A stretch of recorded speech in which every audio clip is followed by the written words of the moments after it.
안녕하세요. 아름다운 소리책방입니다. 오늘은 등단 작품이 아닌 한국 현대문학 작품들 중 한승원 작가의 어머니를 읽어보겠습니다. 함께 들어보실까요? 어머니, 한승원 1. 미역 장사를 해야겠다고 이를 악문 채 왼팔과 오른손에 든 지팡이를 부지런히 내저으며 윗마을로 들어서는 늙은 어머니는 비루 먹은 황소 등허리에 털 빠진 살갗처럼 희끗희끗 쌓인 앞산에 눈을 쓸어 검은 들판을 건너온 찬바람이 마을 앞 사장의 늙은 팽나무 가지를 쌩 스치고 흰 가는배 치마자락과 반백의 머리털을 쥐어뜯을 듯이 싸고 돌았을 때 쿨룩하고 기침을 하기 시작했는데 그게 시작되자 쪼그리고 앉아 윗몸을 움츠리며 연거푸 쿨룩 쿨룩 소리를 터뜨려 놓았다.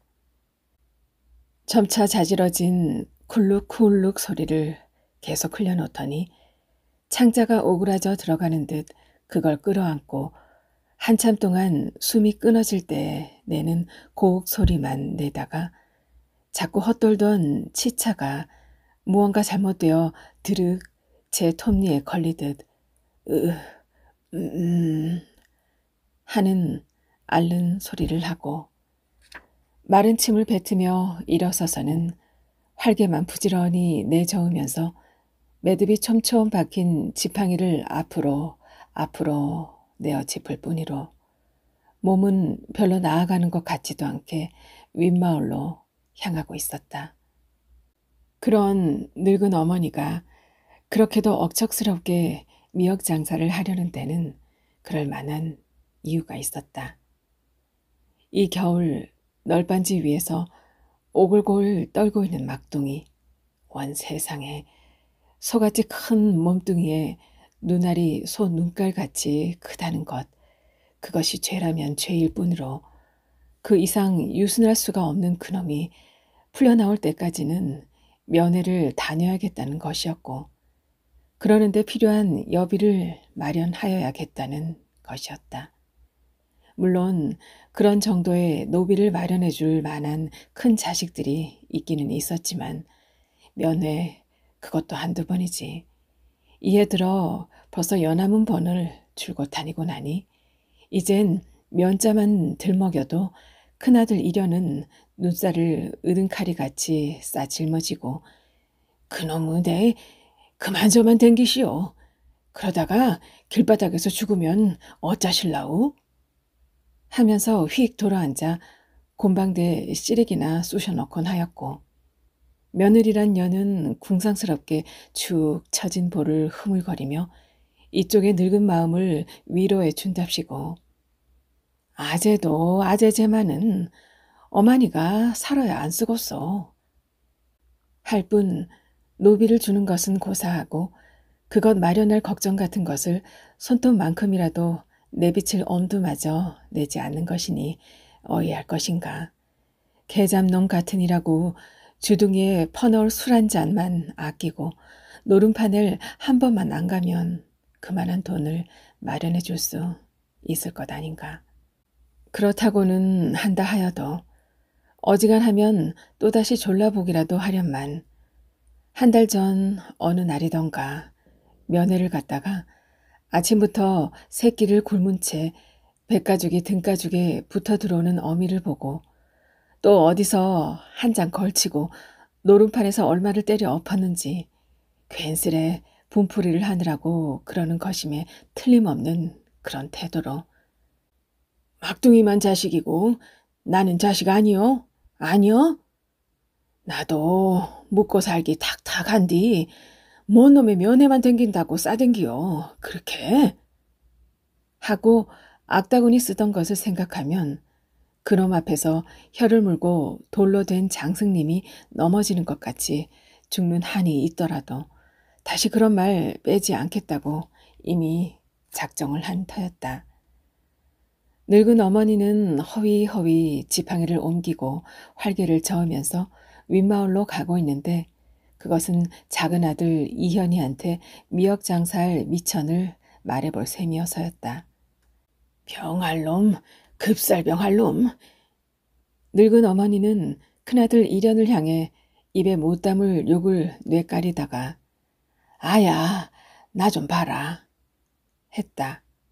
그 큰놈도 갯논 5마직이 무갈림으로 붙여 번다고 벌어보았자 겨우 쌀 5가마니 처지는 것이 고작일 것이라 어느 누구한테 비할 데 없도록 어렵고 갑갑할 것이라는 생각이 들어서였다. 그러나 어머니는 금방 혀를 깨물어 뜯으며 큰아들 이련을 욕했다. 아무리 죽겠네 갑갑하네 해싼다 해도 이 한겨울에 콩밥 먹으며 널빤지 위에서 동태가 되는 신세보다 더할 것이랴 싶은 생각이 가슴을 눌렀다. 독한 놈, 독사보다 더 모진 놈. 2. 큰아들에게 입에 못 담을 욕을 하며 작은 아들의 집으로 가기는 가는 것이었지만 역시 뾰족한 수가 없을 수밖에 없는 것은 작은 아들 이현이 빠듯이 저나 먹고 살 수 있을 정도로 가난한 치간 목수에 지나지 않는 데다가 그나마 겨울철이라 어디서 일자리 하나 나지 않기 때문에 부순방에 배 깔고 엎드려 일 생기는 봄철에 해 길어지는 때를 기다리고만 있을 것이기에였다. 와, 이 바람 속에 뭔 일이라요, 어머니? 탯돌로 내려서서 늙은 어머니의 보고 껍질 같은 손을 잡아 방으로 끌어들이고 가르릉거리는 어머니의 해숙이 걱정부터 해드리는 것이지만 그 어머니는 자기의 외롭고 슬프고 원통함을 울음으로 터뜨려 놓기부터 하는 것이었다. 너는 따뜻한 부순방에 자빠졌음수렁 그도 추워서 요때기를 덮고 있냐? 늙은 어머니가 이렇게 서두를 빼고 북어 껍질 같은 살가죽이 멀겋게 퍼지도록 주먹을 그어쥐어 안가슴을 찢고는 새끼, 우리 새끼는 이 엄동설안에도 얼음장 같은 판자떼기 바닥에서 꽁꽁 얼어갖고 온 살이 푸릿푸릿하게 부었더라. 참말로 눈에서 피가 빠져서 눈뜨고는 못 보게 되었는디 이 독사 같은 모진 느그들은 면회 한번 가자수 않고 동상 어떻드냐고 한번 물어보자수도 않고 하며 목이 메어 말꼬리를 삼켰다.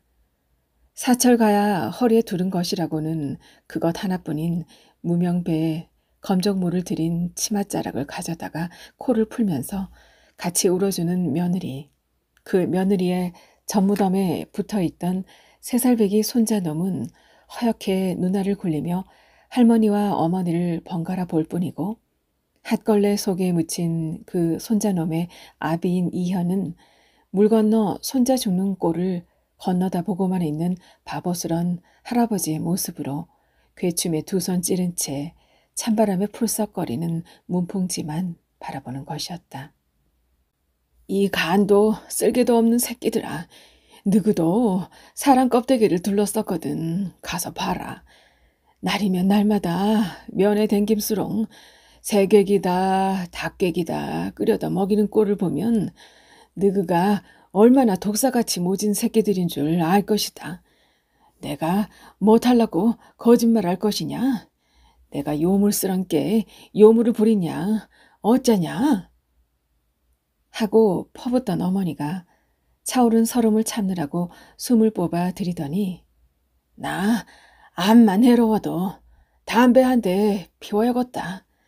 그런 생각 안 할락 했다가도 생각나면 그냥 여그요 요 오목 가슴 위로 요렇은 것이 차오르면 금방 죽을 것만 같단 말이다.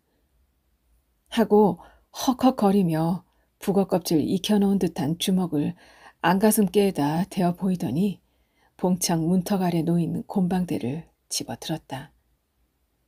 아들 이현이 시래기 한 무더기를 곰방대에 다져 불을 붙여 주자 그것을 밟던 늙은 어머니는 기침을 쿨룩 시작하더니 또 그 창자를 그어쥐고 숨 넘어가는 콜록 소리를 간드러지게 잇따라 늘어놓다가 코를 풀던 며느리와 멍청이 앉아있던 이현이 눈을 휘둥 굴리며 놀랄 때서야 하고 기침을 거두면서 가래 끓는 소리를 섞어 나 미역 장사 조금 해야 쓰겄다 하고 말했는데 그 말에 며느리와 아들은 약속이나 한 듯이 고개를 저으며 그것만은 절대 안 될 말씀이라고 북어 껍질 입혀놓은 듯한 어머니의 손을 잡았다. 그러나 아무리 늙었다고는 하지만 젊어서부터 대쪽깎이로 소문난 그 어머니가 큰 자식들 있다고 해보아야 어느 한 놈도 믿을 수 없으니 막둥이 자식 마룻바닥에서 동태되지 않게 하기 위해서는 스스로 떨치고 나설 수밖에 없노라 하는 것을 무슨 말, 무슨 재간 있어 막아낼 수가 있겠는가. 이현이 가진 재주라고는 그저 농사짓고 살기 넌덜머리 나니 너나 뛰어난 기술 얻어 이 가나 면하고 살아보라는 수년 전 돌아가신 아버지의 등살에 못 이겨 12살 나던 해부터 건넌 마을에 김목수 양반을 따라다니며 익힌 나무 깎고 툭턱툭턱 못대가리 두들기는 재주밖에 없는데 그나마 이 겨울 들어 못대가리 하나 두드릴 자리가 나지를 않으니 무슨 돈 만져볼 수 있어. 그 어머니 미역 장사 못하게 하고 그렇게도 발사심을 하는 며느리를 보내 드릴 수 있노라고 장담을 할 수가 있겠는가 말이었다.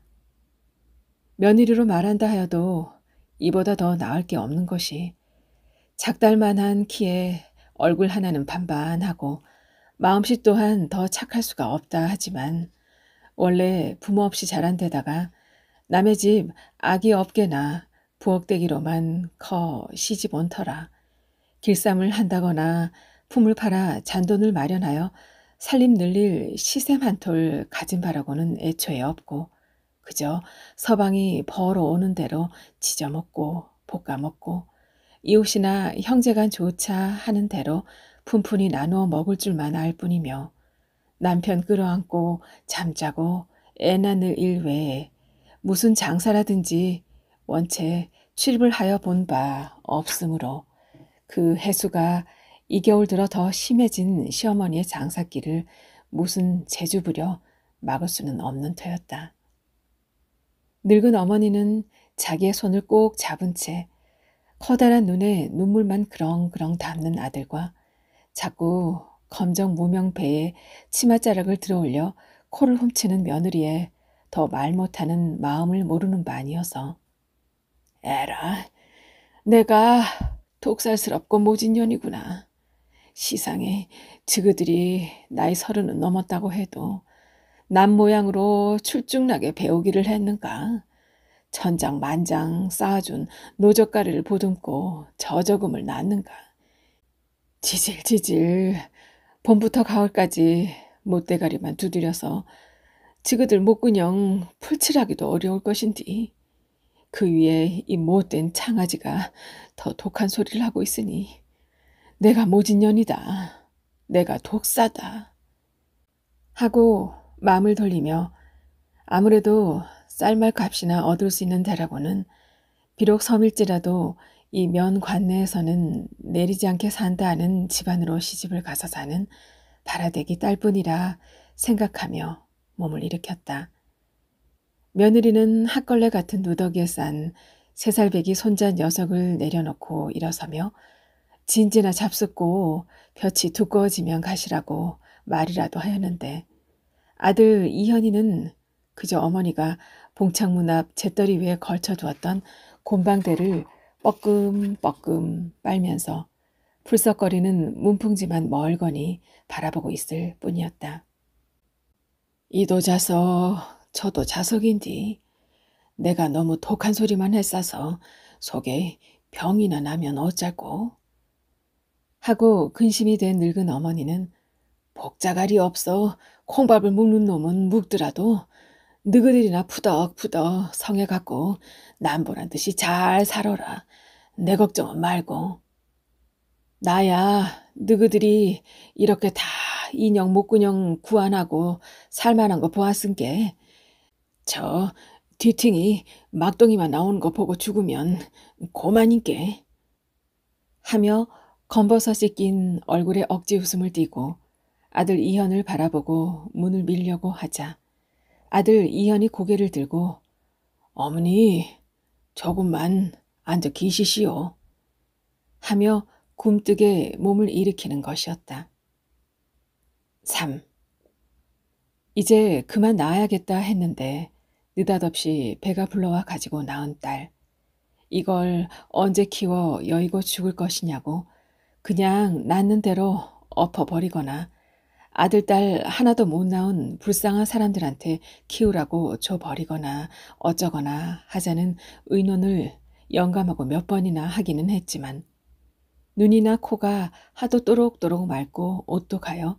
그냥 놀이개 삼아 키우자 하였고 그래 이름을 바라대기라고 지었던 딸.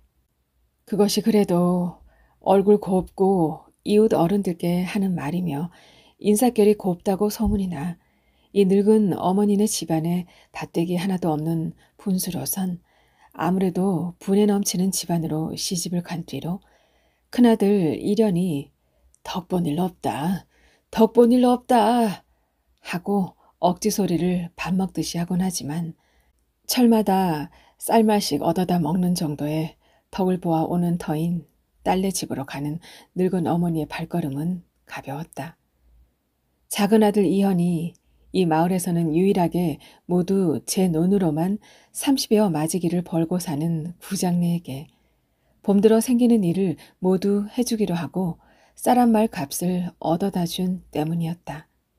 이걸 가지고 딸네 집 건너에 있는 약산섬에 가 미역 한 뭉치를 받아와서 딸네 동네서 김으로 바꾸어다 광주에 가 팔면 왕복 여비가 되고도 막동이에게 쇠고기국을 한번 끓여 먹일 수 있을 것이며 잘만 남으면 다시 더 장사를 이어해 나갈 수도 있으리라 싶었다.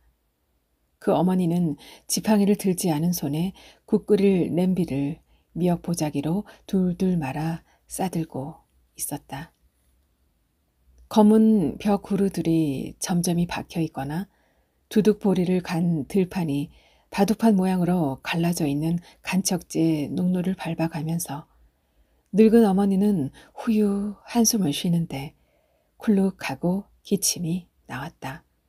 곧 창자를 그어쥐고 간드러진 쿨룩 소리를 연발하면서 눈앞이 아득해지는 걸 느끼고 그 자리에 주저앉아 곡 소리만 내다가 이윽고 하면서 일어서 늙은 어머니는 막동이를 원망했다. 지 같은 것이 무엇이 잘났다고 한 1년만 은신한 셈치고 살다가 들어오란께 애꿎은 죄만 둘러쓰고 기침 때문인지 아들에 대한 그리움과 가슴 아프도록 짠한 생각 때문인지 스스로의 소갈머리 없음에 대한 회한 때문인지 두 눈에 괴는 눈물을 소매 끝으로 훔치면서 부지런히 활갯짓을 하고 지팡이를 옮겨 짚었다. 이날로 시오리길이 훨씬 넘는 회진 포구에까지를 가야 하는 것이었다. 실팍한 사람의 걸음으로는 1시간 남짓이면 갈 길이겠지만 이 늙은 어머니의 걸음으로야 한나절은 더 잡아야 할 것이었으므로 서둘러 걸을 수밖에 없었다. 저수지의 차가운 수면을 스쳐 둑을 타넘는 매운 바람. 그 바람을 피해 둑 밑으로 내려서면서 아야, 아야, 이 새끼야 하고 흥얼흥얼 콧노래를 부르는 그 늙은 어머니의 눈물 그렁그렁한 눈에는 비록 묵갈림으로 벌던 농사라고는 하지만 그래도 봄이면 그놈이 꺾어 피리를 만들어 불던 수양버들 가지들이 야들야들하고 흥청흥청하게 여문 나락짐을 짊어지고 이 뚝을 올라서던 그놈의 모습이 어른거렸다. 그때 붙여벌던 5마지기 묵갈림 농사. 그 농사일을 틈틈이 어슴 새벽으로 하고 품을 든 것으로만 해서도 막동이는 쌀 몇 말씩은 넉넉히 물어들이곤 했는데 어머니 생각으로는 그 막동이의 피땀으로 물어들인 쌀 몇 말 그것만은 죽어도 솥에 삶아 먹어 없애지 않으리라 하여 색깔이로 불리기도 하고 송아지로 바꾸어 도지소로 내어주었다가 받아들이기도 하고 해서 그놈의 장가미천을 만들려고 하지 않는 바 아니었으나 그게 그놈의 이런저런 뒷바라지로 하여 다 들어가 버린 게 못내 가슴 아프고 원통하기만 하였다. 아니 이제 와서 그 늙은 어머니의 가슴을 더 아프게 하는 것은 그 막동이에게 대처로 나가라고 들쑤신 것이 다른 사람 아닌 자기라는 생각이었다. 아야, 아야, 이놈의 소가지야. 이래 죽었건 저래 죽었건 어쨌든지 한번 죽어버린 아비 이야기를 아들들한테 해주는 것이 아니었는데 조개 껍데기에 긁어 담아도 한쪽 귀퉁이에도 못 찰 이 어미의 소갈머리가 그걸 그도 울면서 터뜨려 놓았던 것이었다. 4. 아비가 늑막염을 앓기 시작한 것은 돌아가시기 전해 겨울부터였는데 그걸 앓게 되도록 옆구리에 얼이 든 것은 그의 늦은 가을의 일이었다. 수학 때문이었다. 나락 이삭이 누렇게 익어 고개를 숙이면 참복내 마름은 묵지를 넣어 집게로 집은 서류를 들고 참복내 소유로 된 논들을 찾아다니며 수학을 매기던 것이었다. 이삭에 맺힌 이슬에 날개 젖은 고추 잠자리가 아직 푸드득 거리지도 못하는 이른 아침.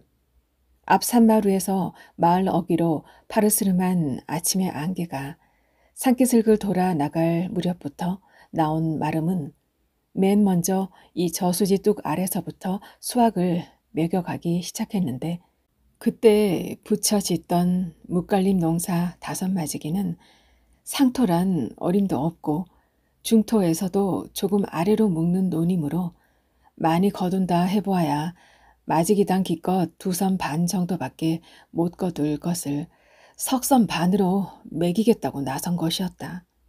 말하자면 마지기당 2섬 가까운 나락을 빼앗아 가겠다는 것인데 이 논이 기껏 2섬 반지기이니 1년 내내 피나게 농사지은 대가로 남는 게 얼마란 말인가.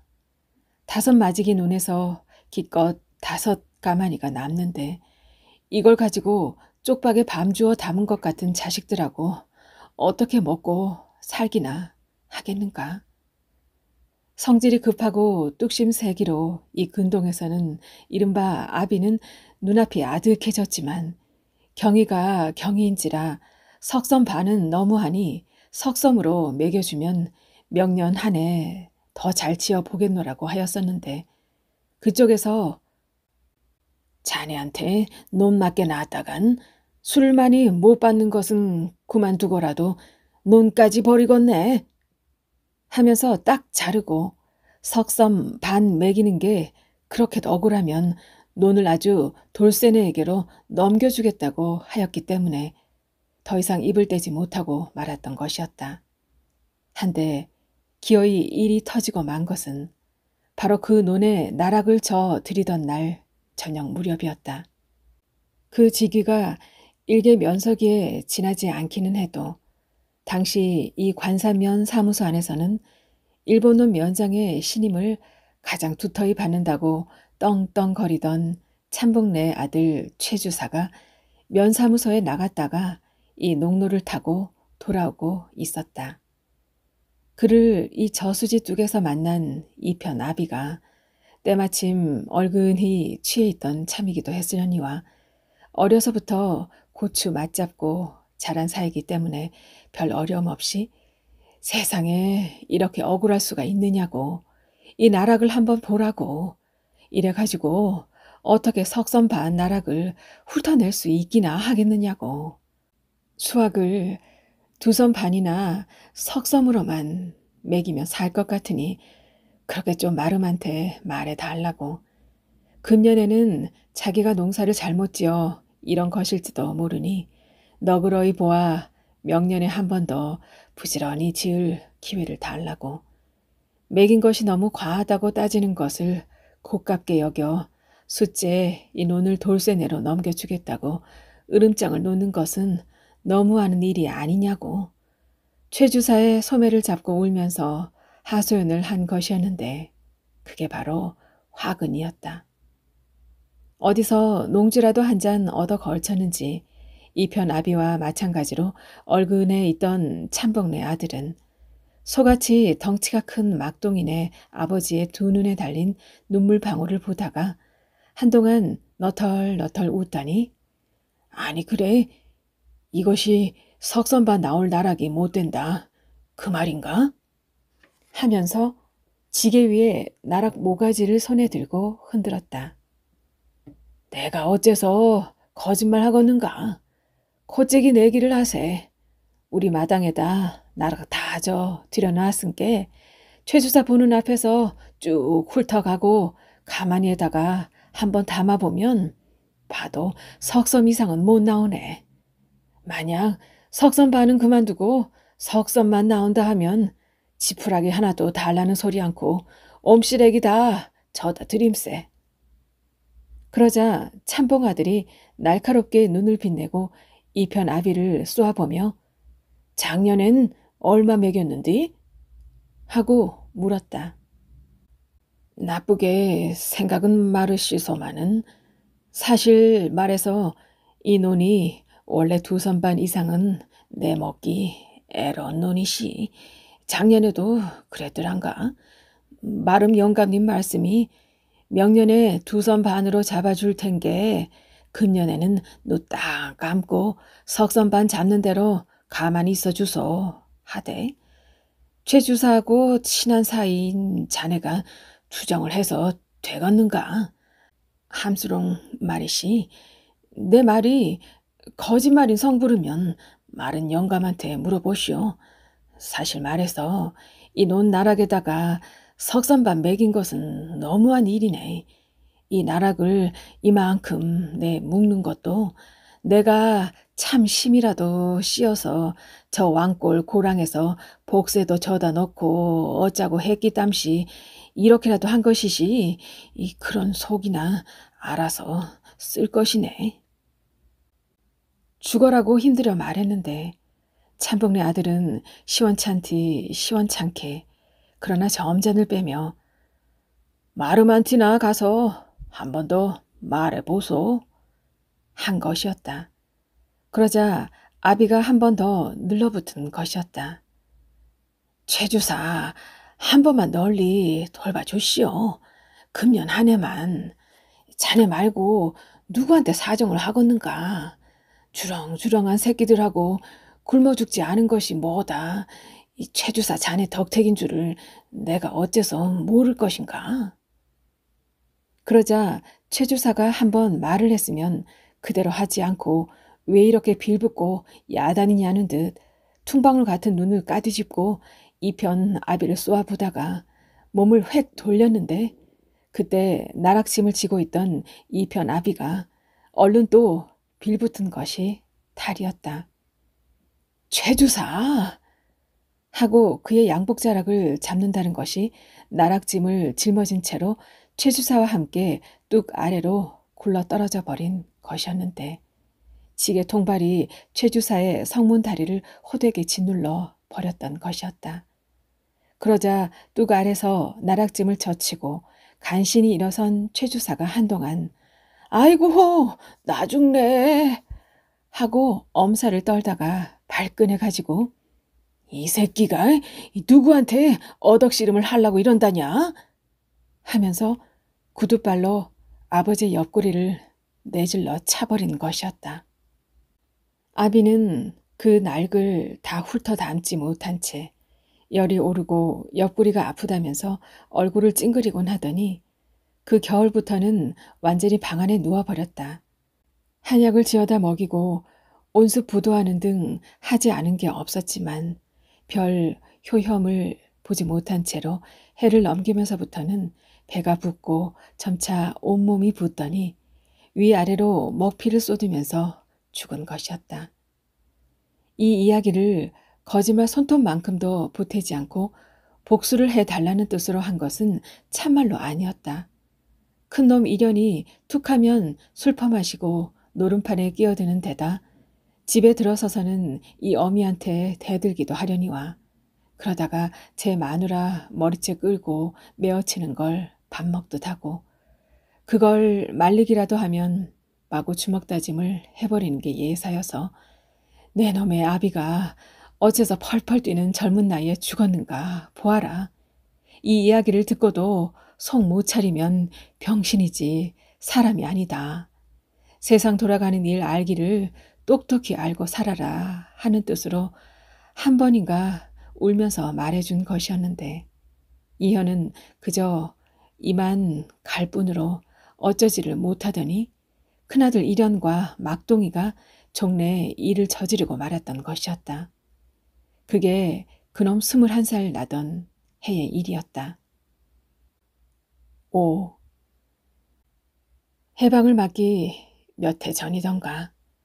소 뜯어 먹일 풀마저 불질러 태우며 꼭 알맞게 말라버린 흉년이 이 근동을 휩쓸고 간 이듬해 봄.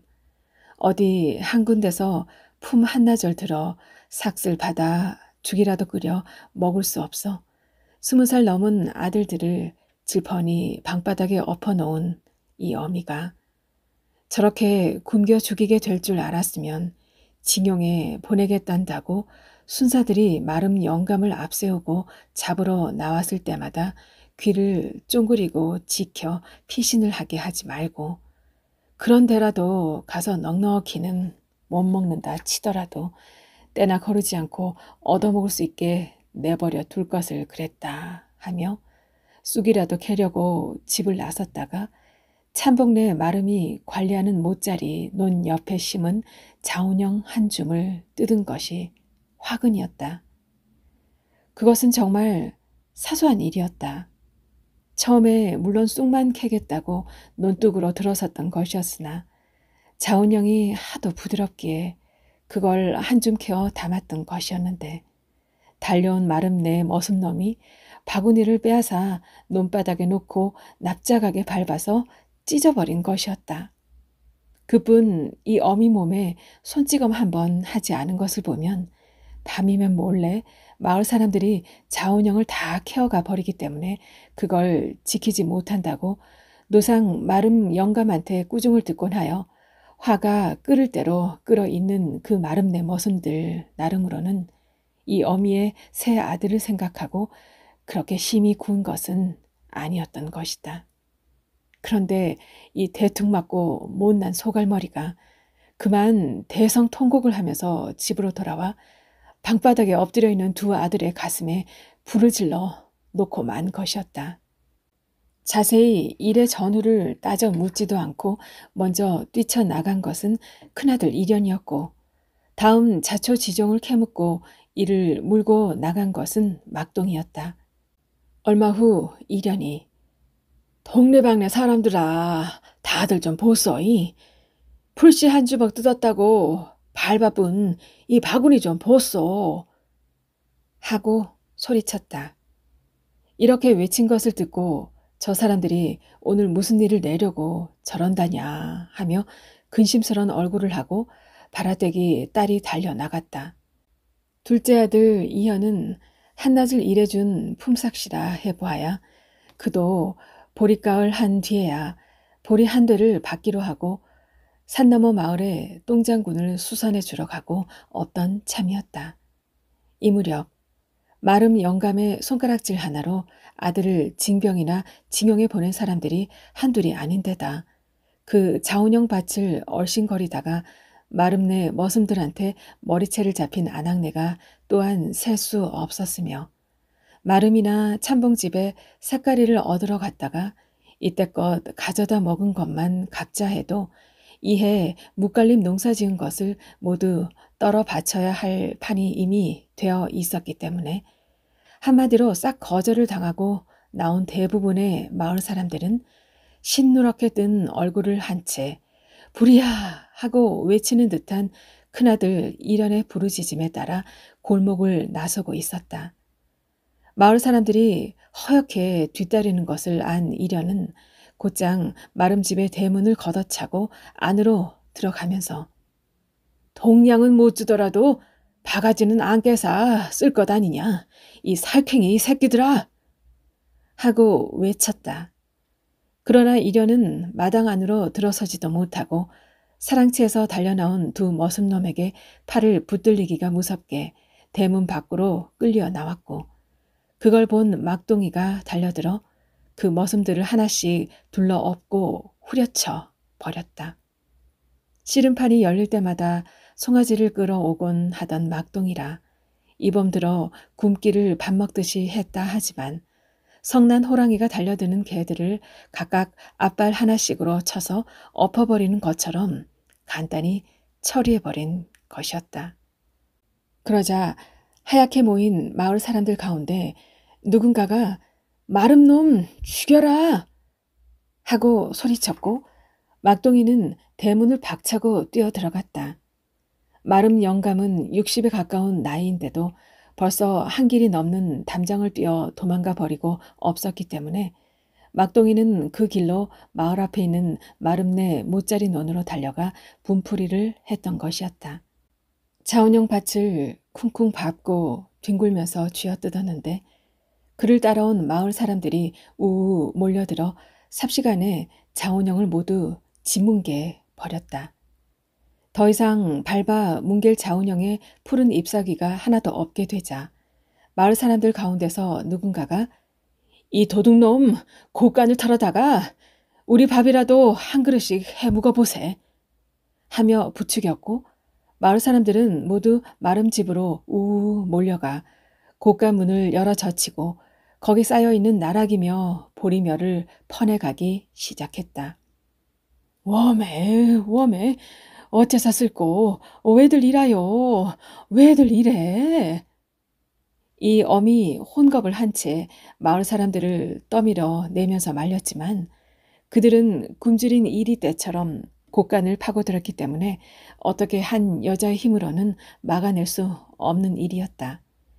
이윽고 그 곡간을 다 털어낸 마을 사람들이 참봉대 곡간으로 가자고 나서던 무렵 방망이를 든 순사들을 앞세운 마름 영감이 마당으로 들어서고 있었다. 눈치가 싼 청년들은 담장을 넘어 도망을 쳤는데 거기에 막동이도 끼어 있다는 것을 알고 우선 이 어미는 안도의 숨을 쉴 수 있었다. 그러나 미처 도망가지 못한 청년 대여섯과 나락이나 보리를 퍼서 이고 나오던 아낙네와 영감네들 몇 사람이 함께 끌려간 것이 자꾸 마음에 걸리던 것이었다. 이 일이 어떻게 터졌는가를 따지다 보면 자기 아들 막동이가 걸려들게 마련일 것이기 때문이었다.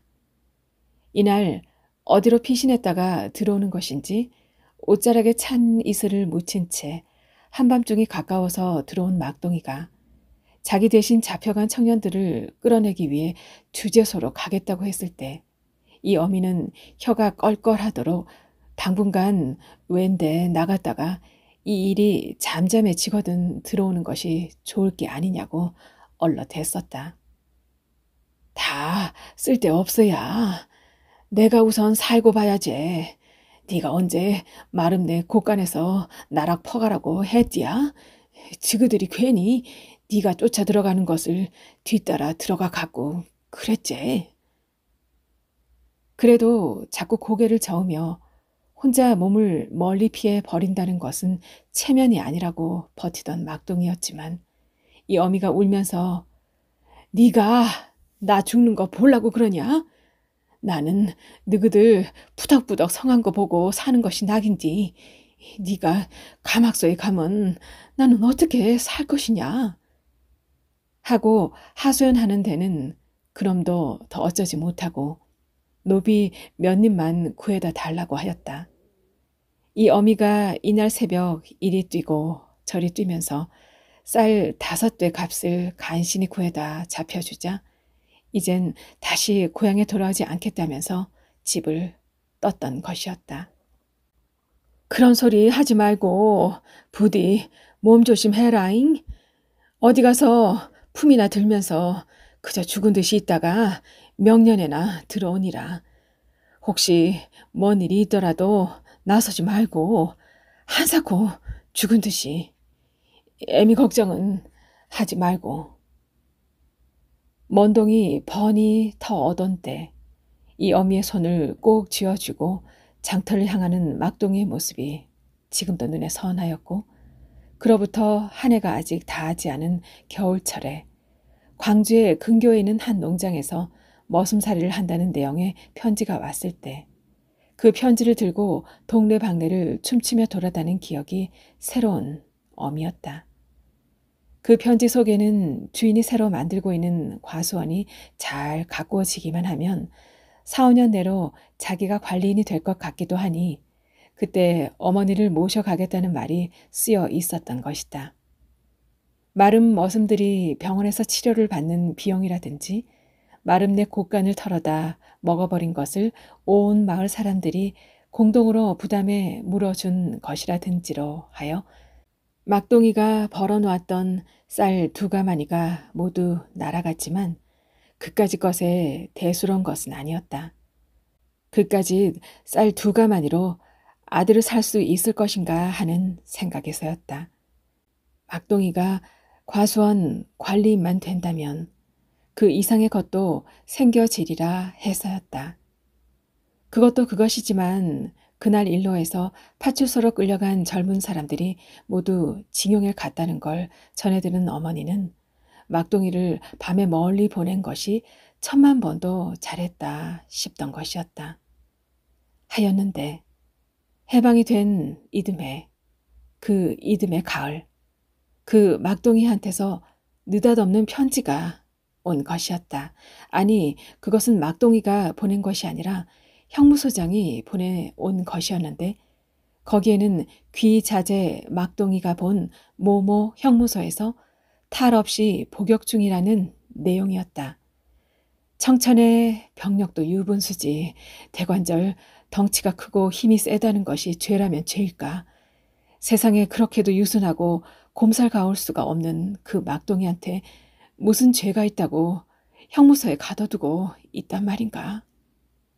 발만 동동 구르고 있을 수만은 없어 도지소 내어준 것을 팔아 그래도 제간에는 세상 물정에 귀가 뚫렸다 하는 작은 아들 이현을 광주로 보냈는데 거길 갔다 온 그놈의 말이 국회의원의 입후보한 독립투사였던 사람을 암살한 범인이기 때문에 징역을 산다더라는 것이었다.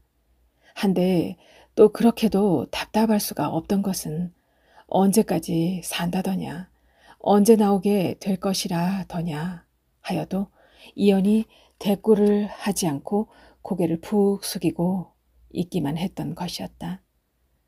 뭔 일이란가? 뭔 일이여? 그게 무슨 벼락맞을 소리냐고. 우리 막동이는 그럴 아이가 아니라고. 그건 다른 사람이 뒤집어 씌운 것일 거라고 펄펄 뛰어 보는 것도 마냥 쓸데없는 일이었고 이때부터 열을 걸러 한 번씩 허위허위 보성으로 달려가서 기차를 타고 광주 땅에 내리기가 바쁘게 동명동 형무소 면회 창구에 면회 신청을 하여 두 손을 묶여 나오는 푸르스름한 죄수복의 막둥이. 그놈의 허옇고 부석부석한 얼굴을 보면서 쓰라린 마음을 달래곤 했었다. 그러면서 그놈에게 늙은 어머니는 누가 너에게 그런 죄를 씌웠느냐고 울며 불며 물어보곤 했지만 그놈은 멀거니 이 어미의 얼굴을 건너다 볼 뿐 입을 꼭 다물고만 있곤 할 뿐이었다. 그놈의 그런 태도로 미루어 그놈의 심중에는 어느 누구한테도 말하지 못할 어떤 사정인가가 있기는 있는 모양이지만 그걸 무슨 말로 어떻게 해서 비춰주게 할 것인지 알 수가 없는 것이었다. 늙은 어머니는 그 막동이를 그렇게 만들어 놓은 게 모두 소갈머리 없는 자기 때문이라 하며 혀를 깨물고 칵 죽어야 한다고 생각해보지 않은 건 아니었지만 마루장 위에서 오골골 떨고 있는 그 막둥이를 그대로 둔 채 눈을 감을 수란 도저히 없는 일이므로 하루하루가 마냥 답답하고 기막히다 할지라도 이미 그놈한테 내리덮인 그 죄를 어떻게 벗겨줄 길이란 없는 일이니 이제 그놈이 벗어나오는 날까지 이렇게 면회를 가서 얼굴이라도 볼 수 있는 것만도 고맙게 여기면서 부지런히 면회를 다니는 길밖에 없다 했다. 한데 그 면회나 자주 다닐 수 있으려면 하련만은 그놈이 집에 있을 때 품팔아 받아들인 쌀값으로 마련한 송아지를 도지소로 준 것, 그것을 팔아 면회를 다니며 써버린 뒤로는 왔다 갔다 할 차비에 먹고 잘 돈, 면회 다니면서 그럼 먹고 마시게 할 돈, 그걸 마련 못 해주겠다고 앙탈을 하는 자식들의 소행이 못내 섭섭하고 노여워 늙은 어머니는 그 저수지 뚝 밑에 주저앉아 다리를 쭉 뻗고 통곡이라도 해버렸으면 시원할 것 같은 심사를 억누르고 부지런히 활갯짓을 하면서 오른손에 든 지팡이를 옮겨 놓았다. 그때 복받치는 격정이 목구멍을 막아 콜로 기침을 했고 그 사이 들이마신 찬바람 때문에 그 기침은 연거푸 터져나오기 시작하여 늙은 어머니는 쪼그려 앉아 오그라져 들어가는 백가죽을 그러쥐고 숨이 발딱 넘어가는 곡 소리를 내다가 헛돌던 치차가 잘못되어 달칵 지르륵 하고 걸려 돌아가는 것처럼 하고 목을 가다듬으며 일어섰다. 6. 이날 저녁 그 늙은 어머니가 회진서 배를 타고 금당도로 건너가 미역 5다발을 받아이고 덕도 딸네 집으로 온 것은 이튿날 겨울의 짧은 해가 하늘째 마루에 걸릴 무렵이었다. 어메 어메 이 바람 속에 울 어메가 뭔 일이란가? 둥둥하게 부른 배 때문에 굼뜬 몸을 이끌듯이 하면서 부엌에서 밥솥에 불을 지펴놓고 김 건으로 마른 김을 가지러 달려가던 딸이 들어서는 어머니를 맞은 것이었다. 상놈의 집구석에서 며느리를 얻었다고 사돈네 보기를 거지 보듯 하는 시어머니 시아버지 아래 살면서도 어머니가 언제 어느 때 어떠한 행색을 하고 들어서든지 이렇게 우르르 달려나와 뜨겁게 맞곤 하였는데 이 근년의 겨울 들면서는 어머니의 해수가 숫째 피가 터져 넘어올 정도로 심하다는 것을 잘 아는 터에 이날따라 살갗을 깎아댈 듯이 부는 찬바람 속을 뚫고 오는 어머니였으니 그 딸의 심사가 어떠하였을 것인가. 딸은 어머니 머리 위에 미역다발을 내려 한 옆구리에 끼고 다른 한 팔로 어머니를 얼싸 안으며 소리 안 나게 목 울음을 울기까지 하는 것이었다. 늙은 어머니는 이 딸아이가 얼른 달떡같이 살빛 고운 고추쟁이를 아무 탈 없이 펑 낳아야 할 것이란 생각을 하면서 두 손바닥으로 딸의 볼을 부담고 침침하게 흐린 눈으로 낯빛을 살피었다. 바닷바람을 쐬었기 때문이라고는 하지만 그렇게도 박곡하지 희던 살빛이 거뭇거뭇하게 검어진 딸의 얼굴에는 콧등과 광대뼈 부근에 몇 점 기미까지 끼어 있고 눈이 퀭하게 커져 있으며 백정 보고 떼라고 해도 살점 하나 뗄 수 없을 정도로 깡말라 있었다. 어머니가 그 딸의 얼굴을 보면서 아니 어째 이렇게 얼굴이 못돼가 한다냐? 하고 침침한 눈에 물을 담자 딸이 억지로 웃으며 내 얼굴이 어째서라우 밥 잘 먹고 잘 산디 하고 말했다. 감옥살이 하는 오빠에 비하면 자기 하는 고생이야 정승살이와 다를 바 없다며 어머니를 안으로 모셔드렸다. 거짓말 손톱만큼도 안 보탠 말로 딸을 여의면서 백모래밭에 혀를 받고 죽는 한이 있더라도 그 딸내 덕을 보겠단다고 한 것은 아니었지만 이 한겨울을 마룻장 위에서 올골골 떨고 있는 막동이를 생각한답시고 이렇게 거지 행색을 한 채 시집살이를 하는 딸내 집으로 찾아들 수밖에 없는 늙은 어머니의 마음이 딸의 얼굴을 보는 재미 말고 재미가 있으면 얼마나 있어서 선뜻 안으로 들어설 수 있으랴. 그런 어머니 마음을 딸은 훤히 뚫고 있었으며 늙은 어머니는 어머니대로 자기의 살이라도 베어줄 수만 있다면 베어주고 싶어하는 딸아이의 뜨거운 마음을 그 딸의 눈에 괴어있는 눈물과 떨고 있는 입술을 잘강 깨무는 흰 이빨 하나만으로도 꿰뚫어 짐작할 수 있는 터인지라. 다른 말들은 서로가 할 것도 말 것도 없는 것이었다. 다만 어머니 쪽에서 저희들 서방 각시가 오순도순 금슬 좋게 살면 되는 것이지 그 외에 더 무엇을 바라랴 하면서도 점점 못되어 가는 딸의 얼굴을 대하고는 왜 하필이면 이런 겨울 들어 얼음물에 손 집어넣어 물김을 건져내야만 먹고 사는 해변 지방으로 여의었던가 하는 후회를 씹지 않을 수가 없는 심사가 되어 몸은 무거운디 어떻게 해이를 하고 사냐 하고 오열하면서 딸이 이끄는 대로 안으로 들어갔다. 딸이 행실은 분명하여 자기의 늙은 어머니를 먼저 자기의 시부모가 있는 안방으로 모셔가는 것이었는데 늙은 어머니는 자기의 목구멍에서 언제 터져나와서 사돈네를 당황하게 만들지 모르는 기침이 걱정되었다.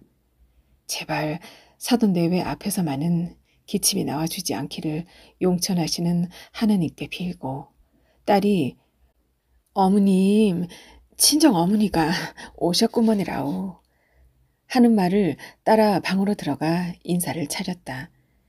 원래 여자 걸음이란 한 번만 옮겨도 술과 떡이 따라야 하는 어려운 걸음걸이라는 것을 모르는 바 아니고 길에서 맞부딪혀도 딸둔 사돈 쪽에서 맡아놓고 길 밑으로 내려와야 한다는 것 또한 잘 알고 있는 터인데도 이렇게 빈손으로 온 것이 어찌 낯뜨겁지 않을까마는 이 한겨울 널빤지 위에서 얼굴이 푸릇푸릇 얼부푼 아들을 생각하면 한입 반입이 아깝고 서러운 처지인데 무슨 인사치레는 인사치레냐 하며 눈 딱 감고 마주 앉았다.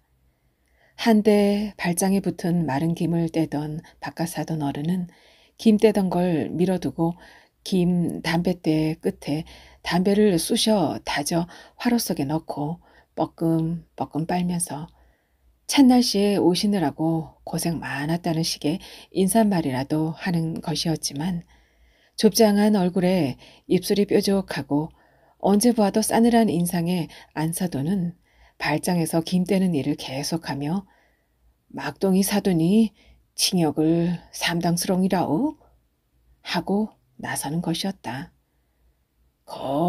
추운디 참. 바깥사돈 어른이 담배를 빨며 말하자 안사돈은 또 대관절 먼 일로 그랬다오? 하고 꼬치꼬치 캐무는 게 타고난 말투가 그러한지 모르긴 해도 뾰족뾰족 가시가 돋친 듯 얼굴에 따갑게 느껴지기만 하여 글씨라우 하고 한숨을 내뿜고 바깥사돈 어른이 밀쳐둔 김 붙은 발장을 당겨다 김을 한 장 막 때려 하는데 사돈 어른의 덜 탄 담배 연기 때문인지 쿨룩하고 기침이 터져 나왔다. 늙은 어머니는 재빨리 밖으로 나가 집신을 끄는 둥 마는 둥 변소로 달려가서 쪼그려 앉아 백가죽을 그려쥐고 기침을 하여 대다가 간신히 목을 가다듬고 일어서는데 건장에서 마른 김 붙은 발장을 한아름 안고 내려오다 그걸 본 딸이 발장을 마루에 팽개치고 변소로 달려와 북어 껍질을 입혀놓은 듯한 어머니의 손을 잡고 무슨 약이라도 잡수셔야지 그냥 이대로 다니다가 어쩌려고 이러느냐 하면서 발을 굴렀다. 늙은 어머니는 작은 아들 이현이 약을 지어다 다려주는 것을 이때까지 먹다가 나왔다고 거짓말을 하며 딸의 방으로 들어갔다. 이날 밤 머슴을 데리고 바다에 나가 김을 따가지고 들어온 사위 또한 남의 자식이더라도 내 자식의 지극한 사랑의 정에 따라 뜨겁게 지극해지게 마련인 법이라. 딸 못지않게 깜짝 놀란 듯 반가워하며 자기가 어엽조합에 총대 일을 보느라 바빠서 막동이 처남한테 면회 한번 못 갔음을 죄송해 하더니 막동이의 건강 상태에 대해 묻고 한동안 말없이 담배만 빨고 있다가 딸이 저녁 설거지를 마치고 들어서자 모녀가 오랜만에 만났으니 이런저런 할 이야기가 쌓였을 게 아니냐면서 마을로 나갔다. 그 사위가 눈물겨울 만큼 고맙게 생각하여 준 대로 모녀가 오랜만에 정담을 나누며 나란히 누워 밤을 새우기라도 했으면 얼마나 좋을 것인가마는 늙은 어머니는 그런 복자가리를 타고나지를 못했고 그 없는 복자가리 때문에 애꿎은 딸까지 고생을 시켜야 했다. 딸은 이 밤으로 어머니가 이고 온 미역을 김으로 바꾸어 와야 하는 것이었다. 어쩔 거나 아가. 죄 많은 애미 땀씨 네가 못할 일이다. 목매인 소리를 하니 뭔 말이오 없니. 딴 생각 말고 여기 따뜻한데 누워 주무시시오. 엄니가 미역 가고 오실 줄 알고 미리 다 말해 놓은 데가 있은게 얼른 바꿔 올 것이오. 하며 딸이 미역 다발을 이고 나갔고 늙은 어머니는 한숨을 쉬었다. 다 큰 애기 뱃속에 담고 부엌에서 건장으로 건장에서 부엌으로 허덕이며 다니기도 고달플 것을 이제 고작 22살 되는 젊은 것이 몸까지 무거워 있는 주제에 어미 하나 잘못만 한 죄로 이 밤에 마을의 집집을 미역다발 이고 돌면서 김을 건져 말리는 철이라 마을 사람들 모두가 고달파서 이미 잠들어 있을 터인데 아무개네 어머니 주무시오 하며 나오지 않는 목소리로 깨워가지고 있는 언사 없는 언사 다 부려가며 김하고 밖으로 다닐 그 딸의 모습을 생각하는 늙은 어머니는 또 가슴이 소금 한 줌을 털어놓고 물 안 마신 속처럼 쓰리고 아려오는 것이었지만 세상에 별의별 고생이나 어려운 일을 다 겪는다 한들 이 한겨울에 널빤지 바닥 위에서 떨고 있는 사람이 하는 고생에 갖다 대랴 하며 이를 물고 눈을 딱 감아 버리는 것이었다. 딸이 마을을 돌아 미역하고 바꾼 김을 보자기에 쌓고 들어온 것은 한밤중이 이미 지난 때였는데 그 딸이 방에 들어서자 우두커니 등잔불에 심지를 돋우며 푸르스름한 수의복에 쌓여 나와 벙어리가 된 듯 멀거니 어미를 건너다 보기만 하던 막동이에 가득하게 물담긴 눈길과 부석부석 얼부푼 살빛을 생각하고 콧물을 연해 훔치던 늙은 어머니는 딸의 차갑게 언 손을 붙잡고 안방의 사돈네 부부가 들리지 않게 목울음 섞인 목소리를 어미를 잘못 만나서 하는 언제나 두고 쓰는 말을 또 하고 있었다. 딸은 그 어머니의 아픈 속을 너무나 잘 아는지라 얼른 환히 밝은 얼굴로 어메 이 김 좀 보소 하며 보자기를 풀어 어슴푸레한 등잔 불빛 아래서도 번들번들 윤기 나는 김을 내어 보이고 요놈은 500원짜리도 더 될 것이네. 곱장사는 안 되겠는가? 하였으나 그 늙은 어머니의 희미한 눈, 가뜩이나 눈물이 괴인 것만큼 가득한 한이 겨울철 바람벽에 걸린 시래기 잎사귀같이 쭈그러든 가슴에 가득가득 담긴 어머니의 눈에는 그것이 보일 리 없었다. 딸은 더 밝은 목소리로 이참에 면회 갔다 옴스롱은 뒷마을에서 홍시나 족간 받아갖고 오소 하고 말하며 흩어진 김을 질이 좋고 나쁨에 따라 가리고 있었다. 7. 자기가 면회를 한번 갔다 온 셈치고 드린다면서 사위가 적잖은 돈 5,000원을 잡혀준 데다가 미역과 바꾼 김 4통 40속을 머리에 여다 주겠다고 앞장선 딸을 뒤따라 딸네 집을 나서는 늙은 어머니의 발은 날듯이 가벼웠다. 김 4통. 이걸 이고 가지 못할까 보냐고. 몸도 무거운데 이 험한 하늘 제끼를 어떻게 짐까지 머리에 인 채 오르겠다고 이러느냐고. 너희 시어머니 시아버지가 어려우니 어서 김 건장으로 가 일을 보라고 돌려보내려 했지만 딸은 구름도 쉬었다 넘는다는 하늘채인데 어머니가 어떻게 이 무거운 것을 이고 넘을 것이냐고. 꼭대기까지는 여다 드릴 테니 걱정 말고 어서 가시자고 하며 콜록거리는 어머니를 앞세워 등을 밀어주면서 빗달길을 올랐다.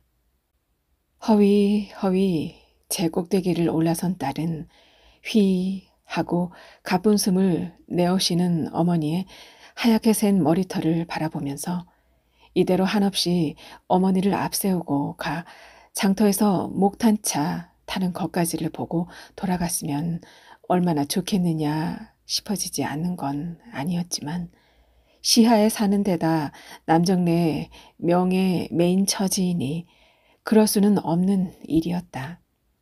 앞으로 시오리길은 좋게 더 걸어야 장터가 나오는데 거기까지 이 무거운 걸 머리에 인 채 활개를 휘젓고 지팡이를 내두르며 콜럭거리고 가실 어머니의 모습이 눈에 훤히 들어와 우선 눈물부터 나오는 것이었으며 자기 머리 위에 있는 긴 보따리를 어머니의 머리 위에다 옮겨드리기는 드려야 하겠는데 북어 껍질을 입혀놓은 듯한 얼굴 살갗에 머리가 하얗게 샌 데다 허리는 반쯤 굽은 그 어머니의 머리 위에다 그걸 얹어드릴 수가 차마 없어 그걸 그대로 땅에 내려놓은 채 어메 어메 어메는 언제나 남들 사는 세상을 살 것이란가 하고 여기에서야말로 아무도 들어 흉보고 눈 감추고 할 사람 없을 터라 목을 놓아 우는 것이었다. 늙은 어머니는 딸이 그렇게 서러워하고 가슴 아파하는 것이 뱃속에 든 아기의 신상에 좋지 않을 것이라 생각하며 그 딸 못지않게 끓어오르는 뜨거운 설움의 덩어리를 아드득 이 악물어 씹으면서 얼른 내려가거라. 몸이 무거울 때는 돌뿌리 하나라도 조심조심 건드려 봄스롱 댕게싸 쓴단다. 하고 긴 보따리를 불끈 들어 머리에 이기가 바쁘게 지팡이를 부지런히 앞으로 옮겨놓는 것이었다. 옮겨놓은 지팡이가 부지런히 왔다 갔다 함에 비해 몸은 앞으로 나아가는 것 같지가 않는 그 어머니의 뒷모습을 내려다보는 딸의 눈에서는 웬 눈물이 그렇게도 많이 괴어 있었던지 닦아도 자꾸만 흘렀다. 얼마쯤 비탈길을 내려가던 어머니가 돌아보았을 때 딸의 옷고름을 잡은 오른손은 자꾸 눈시울을 오르내리고 있었다. 어머니가 돌아본다고 생각한 딸은 재빨리 손을 치며 어머니 회의 다 해놓고 나도 면회 간다 하더라고 하시오잉 하고 소리를 쳤고 그 소리가 여기저기 그늘을 잡아 덜 녹은 눈들이 희끗희끗한 산골짜기를 굽이쳐 흘러 어머니의 가슴에 전율을 치자 오냐 얼른 들어가거라 하고 어머니가 제 꼭대기를 향해 해수 어린 소리로 외쳤는데 그 메아리가 기슭을 싸고 돌아다 노푸른 겨울 하늘로 스며가고 있었다. 그 늙은 어머니가 이날따라 자꾸 막둥이의 창백한 얼굴이 눈에 밟히고 혹시 어디 아프기라도 한 것인지 모르겠다 하는 조급한 생각이 들어 대덕 장터에서 목탄차를 타고 가서 보성읍에서 기차를 갈아탄 것은 오후 3시였으며 광주에 내린 것은 밤 9시가 훨씬 지나서였다. 언제나처럼 형무소 벽돌담 옆 밥집에 주인을 정하여 긴 보따리를 맡긴 늙은 어머니는 밥을 청해 먹을 생각도 하지 않고 밖으로 나와 형무소의 정문 있는 쪽으로 가서 환히 불이 켜진 교교한 형무소의 육중한 철문을 바라보았다. 면회를 올 때마다 밤이 깊어 들여다보곤 하는 형무소의 철문인데 이날따라 그 튼튼한 철문을 교묘하게 뱀이나 날짐승처럼 기어들어가 아들을 만났으면 하는 엉뚱한 생각이 가슴을 쓰라리고 아프게 하는 것은 또 무슨 변고인지. 금태 둘린 모자를 쓴 수희가 똑바로 앉아 늙은 어머니가 서 있는 담벼 옆에 어둠을 내다보고 있었으므로 늙은 어머니는 발길을 돌렸다.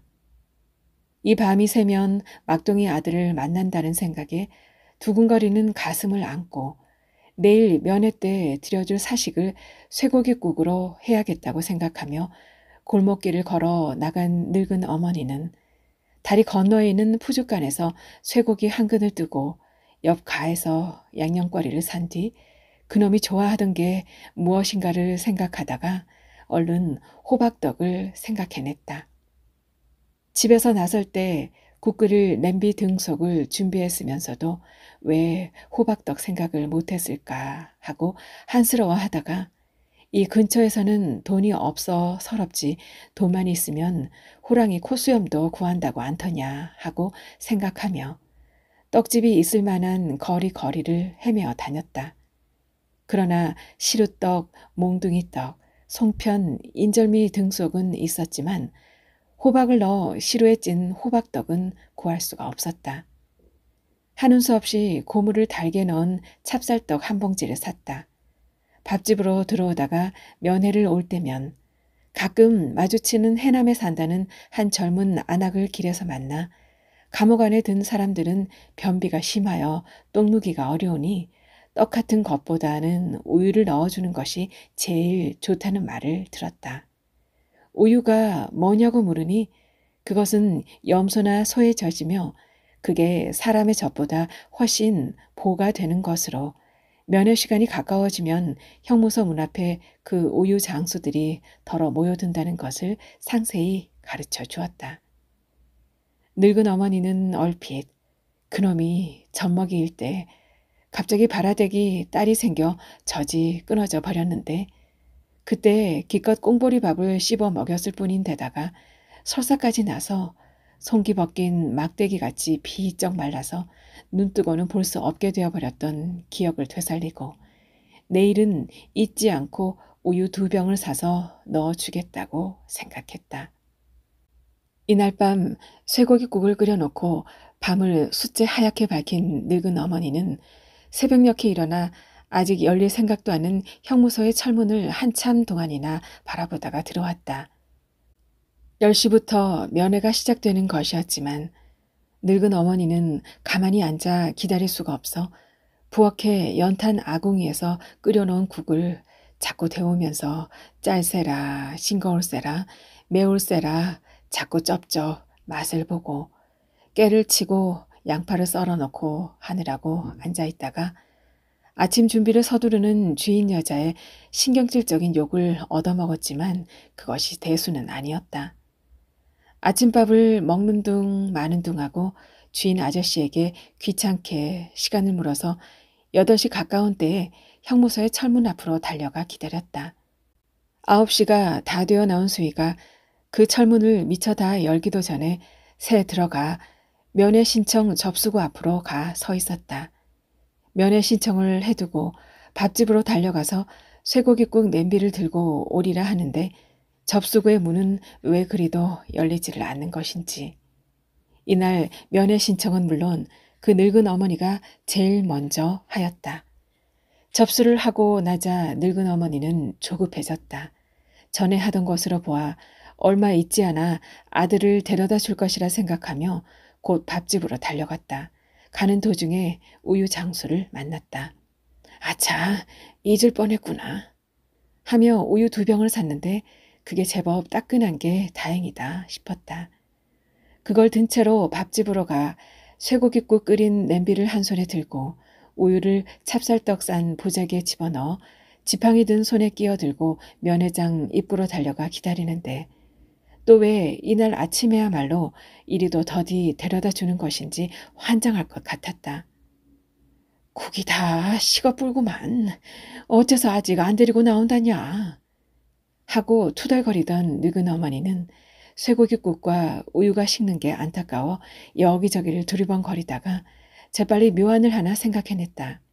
쇠고깃국을 대기소 안에 난로 위에 올려놓고 우유는 치맛말을 들치고 젖가슴에다 꼭 끼워 묻었다. 늙은 어머니의 바로 다음 차례로 접수를 했던 부인들과 남정네들이 자기들 이름을 불러줄 것을 기다리며 서성거리고 있었다. 대기소에서 면회장으로 들어가는 입구를 지키는 교도관은 죄수들이 도착할 때마다 그 죄수 면회온 사람 이름을 불러드리곤 했다. 아니, 어쩐 일이란가? 맨 먼저 접수를 시켰으니 응당 이막동이 면회온 분 하고 늙은 어머니의 이름을 더 먼저 불러드려야 할 일인데도 이미 늙은 어머니보다 훨씬 늦게 접수한 사람들을 무려 6사람이나 면회장 안으로 불러들이면서도 그 늙은 어머니를 불러 넣어 주지는 않는 것이었다. 뭐 땀시 이러단가? 혹시 그놈이 아파서 못 나오는 것은 아닌가? 아니, 어디 다른 데로 보내버렸을까 하며 조급해진 늙은 어머니의 생각에 꼭 12번째 사람을 면회장 안으로 불러들였다고 느껴지는 순간 이막동이 면회 온 분 하는 소리가 들려 이제야 데리고 나왔는가 보다 하며 난로 위에 뜨거운 쇠고기국 냄비를 뜨거운 것도 의식하지 못한 채 덥석 들어앉고 면회장 안으로 들어서려는데 입구를 지키던 교도관이 할머니 하고 늙은 어머니를 세우더니 손에 든 종이 쪽지를 옆에 서 있는 다른 교도관에게 보이며 무슨 말인가를 속닥거렸다. 그러더니 눈살을 찌푸리며 쓴 입맛을 다시고 이막동이가 아들이요? 하고 물었다. 예. 가슴이 후들거리고 기침이 목구멍 너머에서 자꾸 근질거리며 튀어나오려는 것을 이를 악물어 억누르는데 이막동이 말고 아들 또 있어? 하고 다시 물었다. 둘이나 있다고 하자 그 교도관은 옆에 있는 교도관하고 말을 주고받은 뒤 고개를 주걱거리다가 이막동이 어제 옮겨갔어요. 하는 것이었다. 무슨 뜻이냐고 묻자 교도관이 예쁘장하게 생긴 얼굴을 다시 한번 일그러뜨리고 문 밖으로 멀리 갔다는 손짓을 곁들여 퉁명스런 목소리로 목포로 갔단 말이오. 어제. 빨리 그리로 가보시오. 했다. 늙은 어머니는 자기의 귀를 의심했다. 목포로 옮겨라오? 교도관은 고개를 깊이 주걱거려 주고 잠시 동안 천장을 멀거니 쳐다보다가 다음 사람을 불렀다. 어따 오메 어째서 쓸꼬 하고 허둥허둥 나서다가 콜룩 터져나온 기침 때문에 창자를 걸어쥐느라고 쪼그려 앉은 늙은 어머니의 품속에서 우유병 하나가 떨어져 하얗게 박살이 나고 있었다. 옆에 섰던 한 남자가 안 되었다는 듯 끌끌 혀를 차는 것이 그 늙은 어머니의 귀에 들어갔을 까닭이 없는 것이었다. 한승원 작가의 어머니 잘 감상하셨나요? 한승원 작가는 1939년 전남 장흥 바닷가에서 태어났습니다. 작가에게 고향 바다는 소설적 상상력을 불러일으킨 원형 공간이라고 할 수 있는데요. 1961년 서라벌 예술대학 문예창작과에 입학하여 김동리로부터 소설 수업을 받았고 1966년 신화일보 신춘문예의 가증스런 바다가 1968년에는 대한일보의 목선이 당선되면서 등단했습니다. 1972년 첫 소설집 한승원 창작집을 출간하고 광주 지방을 중심으로 한 소설문학 동인을 구성하여 활동하였고요.